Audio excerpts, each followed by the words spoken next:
Mark Cooper, what up, bro? Hey, what up, though, man? How you doing? Hey, man, I'm all good. I'm glad to get you back after 10 years, a decade in the game.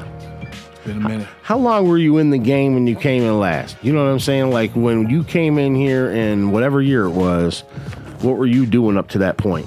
You know, that was, I believe it was maybe 2013. Sounds about right. Yeah.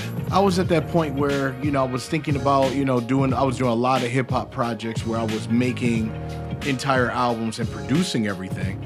But that was before I got into the point of wanting to make beat tapes. So like one of my first beat tapes I was ever to come out with was First Day of School, which was something I wanted to do, but it was also secondary to this thing called Baby Steps, where I was learning how to sample for the first time. And then when I got to 2015, I said, hey, I want to do this, 300 beats challenge, do 300 beats in the summer. And then it developed into beat tapes, and then here we are. Did you not sample up to that point, or what? To be honest, I didn't, because I didn't really know 100% how to. So when I got a chance to really dive into things and learn about vinyl and how to break things apart, really dove in more into the hip-hop aspect. So back then, what were you producing with? I mean, I was still producing with FL Studio, but I had a lot of, particular like keyboard sounds and playing the strings. A lot of MIDI controllers, stuff like that. Oh, yeah. A lot of plugins. Absolutely. And what do you do today? I do a mix of it all, to be honest. Because I hear like your beats now have a lot of different instrumentation in them. So are you using are you using hardware? Well, sometimes I get a chance to go in the studio and I find like a guitarist or somebody to actually add into those aspects. But a lot of stuff is just, things I find. Either I'm using TrackLib because you can be able to get TrackLib's dope. TrackLib, like you sign up, man. There's all kinds of dope samples. Right, and then you get the chance to be able to clear those and keep the business etiquette the best way you can. Right. So I use a little bit of that, and then maybe dive into Splice a little bit, maybe get a little bit different inspiration. So you'll like use different sample packs and stuff like that, and like kind of make your own mix of whatever comes out. Absolutely, and then I make it mold into my own. So you still use FL Studios? Yep. FL Studios 24 to update. You got that on there now? I sure do. Yeah, man, they come a long way with some ill software. Super long way. You use a lot of stock plugins, or what do you do? Well, I like using stock plugins that already have those, but when you get to the point where you have the right sound and the right quality for what you're doing, you'll just already know what your wheelhouse is, and then you just go from that route. Yeah, you kind of know what's your template now to do stuff, right? Absolutely, man. Now, back then you were doing a lot of beats, but I know you do a lot of rhymes too now. How did that come about? I mean, you weren't rhyming as much then, right? Yeah, I was rhyming a good amount. Were you? Yeah. It's hard to keep track, man. I do a lot, man. It's weird when you're like you know how it is, man. Like some cats are a producer, some cats rap, some do both. What do you? I don't like when people label like a producer rapper. You know what I'm saying? What do you mean, the rap producer? Yeah, like Black Milk gets that stigma. Kind of even like even Kanye for the longest time. Then he decided he'd go like out the box completely. Now you don't know what he is. But you know what I'm saying? We still don't. But he went hard, bro, on trying to prove that, you know what I'm saying, he was an MC. Because, everybody loved that dude's beats, but he did go out there and make it, Oh, yeah. And just like, how many albums you got now? You said 60-something? Yeah, somewhere with projects and all that. I think. Are they actually all available, or you probably they out there? Yeah, the vast majority of them I put through the Bandcamp stuff. So like a lot of my beat tapes I put there. Okay. And the reason why I don't do 100% of releasing them on streaming platforms, because a lot of people are looking to shop for beats and things like that as well. But don't Bandcamp seem like more like the people who support you on there are really the people who dig it? You know what I'm saying? Absolutely. I think like when you get into Spotify and all that stuff, like Pandora and everything, it's just people listening. I don't know how much of the people really love what you do. Well, this is what I mean about like when it comes to DSPs and things like that. Like, people got to understand that those are also marketing tools to get them to, use a plan of action of checking out other things that you have in different platforms. So having like Spotify and Apple Music and all that, of course you get a base that has never reached you before, but the name of the game is to make sure to find those individuals as a call of action for your particular brand. Yeah, because man, like if you really dig it, because I do the same thing. If I hear it on like one of those streaming services, I've went to Bandcamp and bought the actual download. You know what I'm saying? Absolutely. And a lot of these streaming services, you can't even download music like you used to be able to. It's all streaming. Absolutely. Which is kind of lame because I like to own the music. Oh, no, I agree. But the thing is about it, that's the dynamic, you can look at it from here, is that let's just make an example. Let's say it's 1 million songs. Obviously, it's more than 1 million out there. Mm-hmm. But the thing is, you're paying for a subscription that's $9.99. So for anybody to make money, that means it's 1 million songs that you get downloaded just for $10. Yep. So think about the margin, separation there.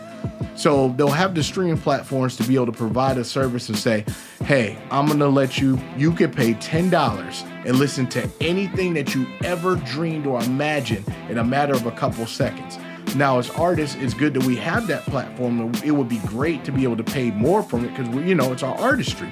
But it's understanding the concept of what it's made for. There's so much music now. It's crazy. It's like, I can't listen to that much music. There's not that much time in the day. Exactly. For real. Like, you know how like when they show like a real smart dude who can like read a book in 2 seconds and just flip through it? You can't do that with music, bro. I can't just like scan it, like fast forward in my brain, just know every lyric and you know what I'm saying? Like, right. It don't work that way. No, it doesn't. But it's cool because it's like having a whole room of CDs and vinyl, and then you could basically make your own playlist out of it. Kind of like back when we used to be at FYE and Sam Goody, right, and be able to almost be able to make your own mixtapes there. Yeah, I mean, it was crazy. You could actually put your hand on the product. Right. It's weird. It's like you're gonna have that like in a museum one day where you can touch like a record and be like, wow, exactly, this is like a physical thing, and it works. the whole world's going so digital and so like everything's just a mirage, right? That like the real feel of something is gonna be like the oddity. That's odd. That's what happens. Hey man, we live in an alternate universe. What can I say? Really do. Music is an alternate universe, man. I can take you to that place. Yeah. And like, I know you got a new album out, the Nickelodeon joint, the Orange Tape. Yeah. Now, obviously, the Orange Tape is a play on slime and the whole, like, you know what I'm saying? Like, explain me how you came up with the Orange Tape. Well, you're going to love it because you're a hip-hop head. So. Yeah, and I grew up on Nickelodeon. Like, you know what I'm saying? I remember when, like, Double Dare and all that stuff was, like, new. Not like when they remade it, like when it was a new concept and, to the TV. Right. So this is what's cool about it. So I was first inspired because of the fact that this year it is the 45th birthday of Nickelodeon this year. 45 years? 1979. Also, dude, this radio station is the 39th year birthday, going on 40. That's crazy, too. Oh, man. Been around almost as long as Nickelodeon. It's pretty much. And what's cool about it is that I wanted to do something that for us that grew up with Nickelodeon and be like, thank you for shaping our childhoods. So I was inspired by this documentary called The Orange Years. And that's basically just explaining, how Nickelodeon got started. Oh, that's like an actual documentary on Nickelodeon? Mm-hmm. Yeah. I swear I seen a Nickelodeon documentary. I don't know if that was the one. Nope, there's the new one that came out this year that's called Quiet on Set. Okay, that's what I seen. That's the one that talks about the dark side of things. Okay. But this one is just explaining the golden years of the Orange Years. Okay. And what I was inspired by, I was like, I want to do something where it's like a time capsule or something. Where did Nickelodeon start at? Well, Nickelodeon started originally was, a radio kind of company. Okay. And what happened is they were just a regular network trying to get shows. And then, other networks are like, you'll never make it in show business. This is not the wave, because they wanted to make something for kids by kids. So eventually they start grabbing shows. And then the one thing that got them super, on was you can't do that on television, which is where the origination of slime came from. Okay. Yeah, they were definitely breaking ground on a lot of that stuff. Exactly. So what I did was, by calling it the Orange Tape, it was not only inspired by the orange VHSs you would get from it, but it was also inspired by the Purple Tape, which is the Raekwon. Of course, the classic Purple Tape. You know what I'm saying? And I love the fusion between those two artists, but I wanted to make that concept of me and Nickelodeon in that same kind of fusion together. Okay. So, as far as Nickelodeon goes, did you used to sit there and watch that stuff as a kid all the time? Oh, absolutely nonstop, man. Yeah. Yeah, Nickelodeon's cool, bro. They used to even have hip hop cats on. I remember all kinds of different people being on Nickelodeon. Oh yeah, man. From all the, from the All That special guest, and then Criss Cross doing the Rugrats rap, and it's been all over. So what was the concept of making this album? When you wrote, you produced and rapped the stuff on here. Yeah. And now you got a lot of different features on there, which is cool because I don't know who most of your features are. Right. Where do your features come from? What world? Where do you find these cats? To be honest, man, it's a big community. Like the genre is called nerdcore. Okay. And it focuses on like fandoms of anime, video games, science fiction, things of that nature. And it's just individuals are in the same vein, but they love hip hop. Yeah, I mean, you can tell. I mean, you know what I'm saying? You can tell on the rhymes. You can tell for sure. Even though, there's been so many cats who've made like a video game like type of track in the past. Right. You know what I'm saying? But it's everything does have its subgenre now. Mm-hmm. There's like a subgenre for everything. Right. But for me, it's like all hip hop to me. You know what I'm saying? Oh no, that's the golden way of looking at it for sure. Yeah, I don't care. Like it's like to me, it's all music. You know? Right. Yeah, it's like a nerdcore. It's like the actual focus on the fandoms. So if you think of ICP with horrorcore, right, or you think of like Wu-Tang's influence with martial arts and and Marvel comics and things like that. You got MF Doom. You got Logic that brings Rick and Morty in his particular album. There's a lot of cats that do bring like a concept to it. Exactly, but the thing is, with nerdcore is literally about that fandom. Yeah. So if I decided to, like, for example, there's an artist out of Toronto named Word Burglar. Okay. And he does. I like that. Word Burglar? Oh, he's That's ill. dope. He's ill. And he's got a whole project about G.I. Joe and then one about Transformers. And, it's just like a really cool concept. So the Word Burglar, I actually think that's awesome, dude. Yeah. Word Burglar's dope, man. He's got a peculiar flow. We've done something together on cool. one of the albums. We did a G.I. Joe song, which was fun. But that's what I really liked about listening to this Orange Tape is it wasn't like, okay, obviously you get your grounds in the Detroit hip hop community, but the album was so different than that. There really wasn't a lot of Detroit cats that you know of and all them type of dudes. You really went a whole different way on it. Oh yeah.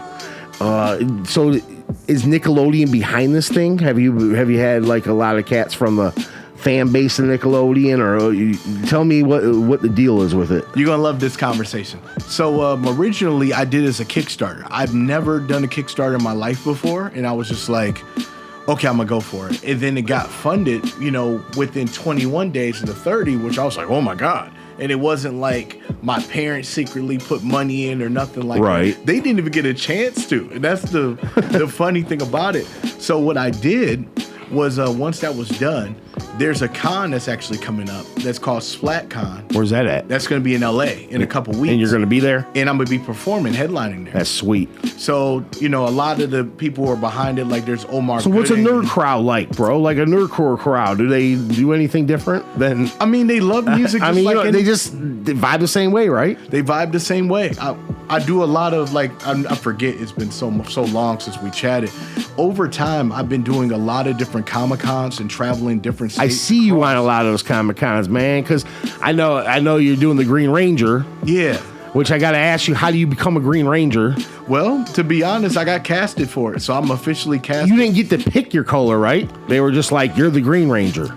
Well, yeah, pretty much. They just said, it fit the role. I went for it and then got the audition, and then we start filming this Saturday. Are there still all the same colors of the Power Rangers? Oh, no. I remember, Power Rangers must come out in the early 90s, mid-90s, somewhere in there. They had to have. Yeah, I mean, but the thing is, it came out in the 90s for what we know. Okay. But all the Sentai footage and series and stuff came out in the late 70s, early 80s. Oh, for real? So, a lot of that Sentai stock footage itself was actually brought into the Americas. Is that why it looked so old? Like some of that footage, why it looked like it was straight out of them old Japanese films where... Well, I mean, technically it's Japanese. That's sweet. But I get it. That's where it came down to. I just thought I had cheap TV, dog. Oh, no, man. I had like a black and white back then, bro. I just thought it was... Honestly, for part of my life, I thought everything was black and white. I understand. I was like those old pictures from the 20s where they're all in black and white. Yeah. I was like, For real, Beverly Hills Cop dude, for the longest time I had the Zenith. Shout out to Zenith and shout out to my youth playing Atari and Nintendo on a black and white TV. Hey. Then going to my friend's house and realizing there was color. Yep. And then there's the Channel 3 and 4. Yeah, bro. And you didn't have to use like the pliers. Right. I had, bro. That was me, dude. Like straight up. Gotta love it. And now people do that listening to this radio show. Mm-hmm. It's the same difference. It's all good. Right. No, but as far as the Power Rangers go, so you start shooting when?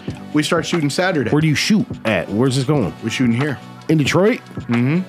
Man, the Power Rangers in Detroit sound like the greatest concept ever. I know. Does it really take place in Detroit? So the way they did it is that it's called Beast Hunters. Okay. So it's about it's an adaptation for one of them. It's called Zoolager, and that focuses on the wildlife safari zone. So I play a green elephant ranger. Okay. So there's an elephant, there's a shark, there's a one that has 3 animals in it. It's really, really cool. So the way it is that our morpher's not even it's morphin' time. You know what I mean? Yeah, like when they threw the power ball, like it was Street Fighter or something. Yeah, no. But what it is that I got a Rubik's Cube, and it's the funniest morpher ever. So I'm sitting here, being like, ready, instance awaken, and then it's gonna be cool. So you have to get the Rubik's Cube right before you can morph? Pretty much. What if the Rubik's Cube just knocked out your hands or something? Then you can get beat up? Well, we out of here. That's awesome, bro. Nah, but there's that. And then what's cool is Sunday we start doing the actual morphing sequence, like getting in front of the green screen. So have you went through acting class or something? Have you had Bruce Lee train you or? Well, I'm gonna be honest, man. With us being rappers for so long and being in front of it and projecting and all that, it's true. We've kind of had our acting training there. Well, that's why that's why some rappers are great actors. I mean, come on, look at Tupac. He was great at acting. That's true. That's very true. I mean, there was that, and then there was also when I dived into voice acting, and I started voicing different kinds of cartoons. Oh, do you do a lot of that? Yeah. See, I always thought voiceovers would be dope, man. I want to be a voice of something cool. Well, go for it, man. The possibility. Hey, I'm down. Whatever. As long as it's no titty voiceover work. Oh no, I'm no, good. not at all, man. I'm down. Right. For whatever it takes. I thought it'd be cool to do interviews of people who do voices and stuff. Like imagine interviewing Homer Simpson. Oh yeah, you know what I'm saying? He's a great guy. That'd be sweet. Just interviewing the actual the people like that, talking to them. I mean, hey, just let me know. Who's my favorite? Who would be the sweetest voice? If you're talking the family, who plays Peter Griffin on Family Guy? Who's Seth the voice? MacFarlane. Yeah, Seth MacFarlane. Imagine just having that voice, talking to him right now, just kicking it. But he does more than that. Tons of stuff. So he Seth does. MacFarlane I does think lots of stuff, don't he? He does Stewie, Peter, and Brian. Yeah, it was the same thing with the Simpsons. Don't girl who does Maggie, Lisa, all them people, right? Nancy Cartwright, yep. And weren't you just saying that the last episode supposedly was last Sunday? Yeah, they were talking about there could have been the season finale for that. I mean, I don't believe it because they already said they're opening for the 37th. Yeah, and you gotta close it. I mean, you have to make sure people know. Right. When they did Friends, the final show, people knew. Oh yeah, but that's the thing about the Simpsons though. There's so many. Dude, the Simpsons been since the 80s, bro. I think the late 80s. 89, yeah. I used to have a shirt that said "Eat My Shorts" or something back when I was a kid. Yeah. You know what I'm saying? Everybody was doing the Bartman back then. Bro, I did too, man. It was a white shirt. Bought the thing at Value World or somewhere. I don't know. But it was ill, dude. What can I say? So, dog, do you have a Green Ranger wardrobe? Yep. The way they have me is my character's kind of military prone. Okay. So they just got me looking, a little suave. Got a little Swiss Army watch. And okay. How many other Rangers are there? There's actually 7 for this one. You guys all film together? Yep. Okay, because I don't know how filming works. I don't know if it's like rappers where they bring somebody in at a different time. I don't know if filming does a different day for if the Purple Ranger don't get along with the Orange Ranger. Well, I mean, there's feuds written in, but can they have a Ranger baby? Can you have a Mighty Morphin baby? I don't know. I'm good. Okay, for right now. I don't know how that works. I'm good on that. But no, it's just they have us all grouped together. Okay. And they, have us shoot certain scenes in the script. So right now it's going to be about, I believe, 3 or 4 episodes we're filming for this, and should be out at the top of the year. Well, that's sweet. Yeah. What kind of platform will it be where you can watch on?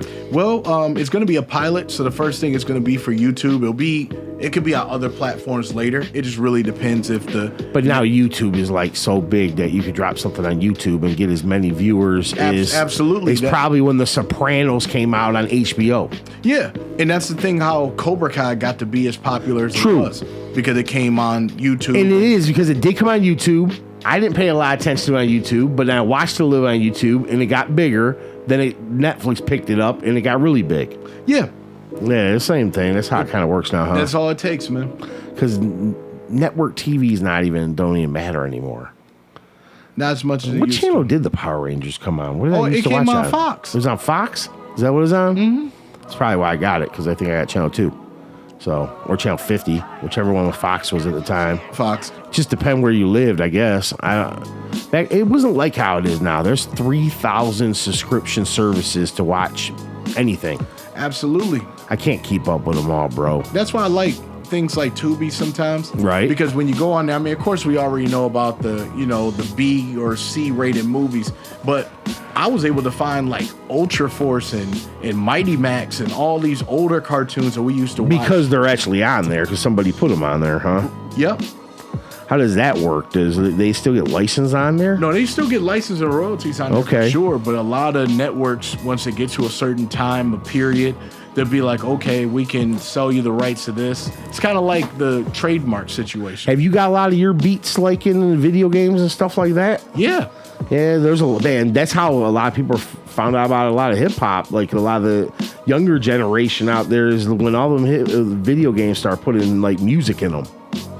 Like you start seeing Tony Hawk and start seeing like Madden and stuff put in like hip hop songs in them, and people start catching on and stuff. Right. It's just, that's the cool thing about when it comes to like when I'm in this kind of genre in this world, is that to me it doesn't look like a pandering situation. It's like everything that's in my particular brand is like, okay, he wears a Nintendo Power Glove when he performs, his name's Mark Cooper, aka Player One. Everything kind of, connects on brand. And that's something I've been seeing a lot in, music in general. It's like people don't want 100%, they don't want to feel lied to in whatever your personality is. So the more true to yourself you are, the more credible that you will be in the newer listeners' ears. No, and it is about branding now. It really is. Somebody's got to be able to like get with your brand and understand your concept and what you got going with the Power Glove. Yep. Shout out to the Power Glove. If you had one of those back in the day, you were like the G on the Nintendo. It was like the top thing to have. And it was so bad. They had a movie about the Power Glove, didn't they? Yep, The Wizard. The Wizard, yep. I haven't seen that thing in years, but dude, he got the Power Glove. He was rocking in it. Yeah, it was so bad.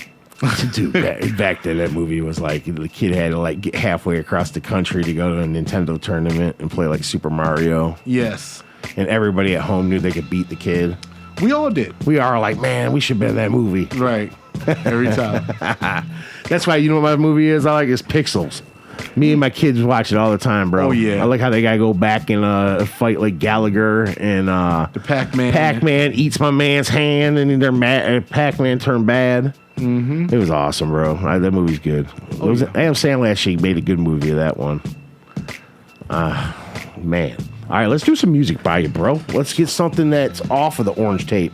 You know what? I played this last week. The Real Arcade joint. Explain me that. Oh, Nick Arcade? Nick Arcade, yep. Well, I mean, if you remember Nick Arcade, it was a show that was on Nickelodeon with Phil Moore, and he was the first African-American host on Nickelodeon. Okay. And the reason why it was inspiring to me is because I remember being the person running down the stairs and watching a video game, and it had this huge inspiration, like, you get to go in the video zone, and then you get to be on a video game on TV. That's sweet. And it was cool because you get to see all these different games that nobody's ever seen before.